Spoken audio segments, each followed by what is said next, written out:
La soddisfazione non solo di vedere bloccati i due truffatori, ma anche di poter riavere tutto il maltolto. Due signore padovane, vittime della truffa del falso incidente, hanno ricevuto dai poliziotti tutti i gioielli che erano stati loro sottratti dai malfattori. Un 23enne e un 18enne, entrambi campani, fermati in stazione a Roma mentre in treno facevano ritorno a casa. Le due truffe sono state commesse a Padova il 13 maggio e l'11 giugno scorsi.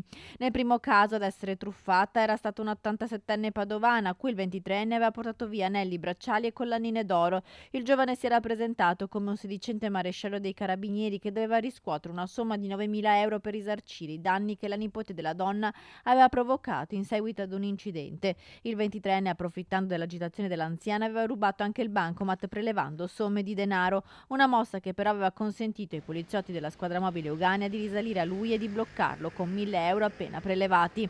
La seconda vittima invece è una sessantenne dell'Arcella a cui il 18enne campano aveva portato via 40.000 euro di gioielli. Il ragazzo, individuato grazie alle telecamere di sorveglianza della zona in cui vive la sessantenne, è stato anche lui bloccato dalla polizia ferroviaria a Roma. Dopo aver recuperato tutta l'area furtiva, finalmente i poliziotti hanno riconsegnato alle vittime i loro averi, preziosi non solo per il loro valore economico, ma soprattutto per quello affettivo.